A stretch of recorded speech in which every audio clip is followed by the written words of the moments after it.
extra help for the curve assignment. So, this is what I'm going to teach you.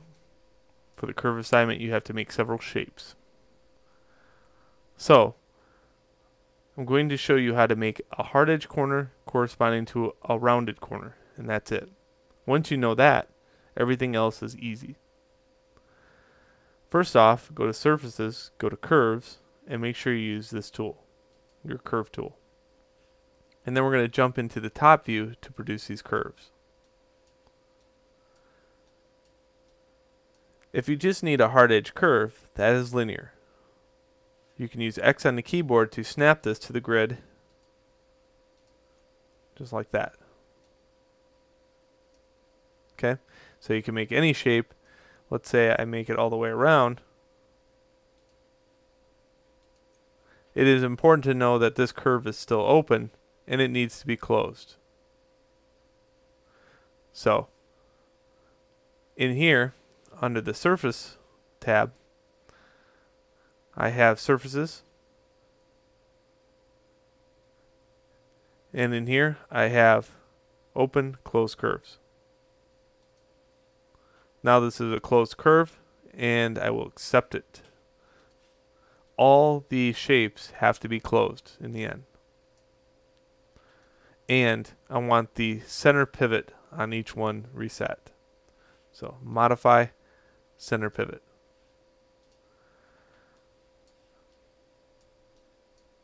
So that's number one you have to know.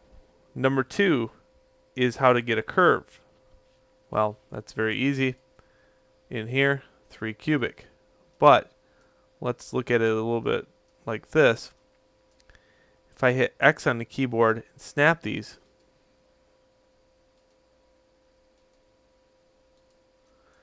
this is my curve. I will not be accepting this because it is a sloppy curve for a corner.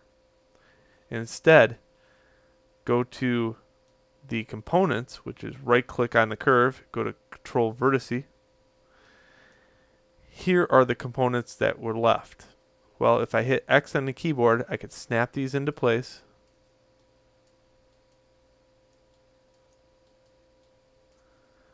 And that is a perfect corner, and that's what I'll be accepting.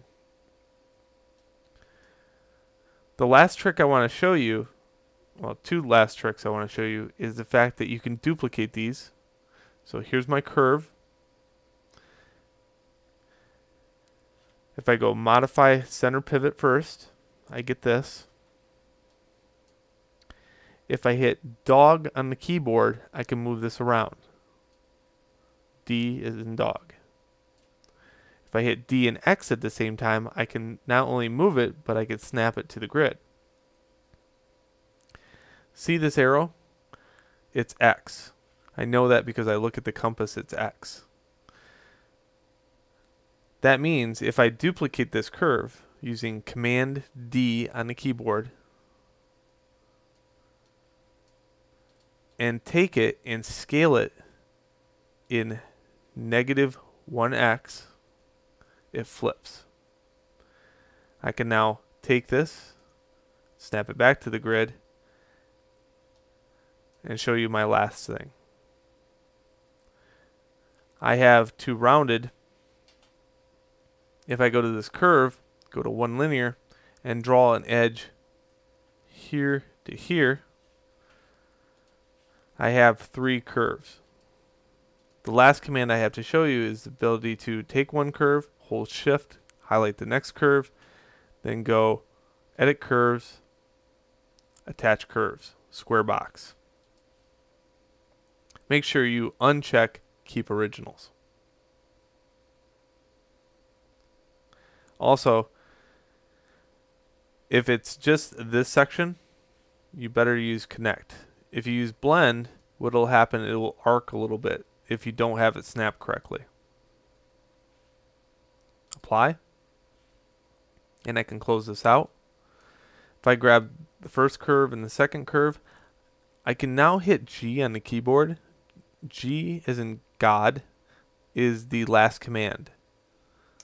So it'll attach them. So I don't have to go back up to the menu and hit attach curves if I don't want to. So you can imagine If I duplicate this mass over to the other side and attach it again, what would I get? Well, the shape that you need to do. So you know which shapes you have to produce based upon the lesson structure that I have down. Just go ahead and make those shapes. Now that you have the knowledge ability to go in here and make the rounded versus the non-rounded, and the ability to close a curve and attach a curve, you should be able to produce good results for the assignment. All right, have a good one. Until next extra help assignment video.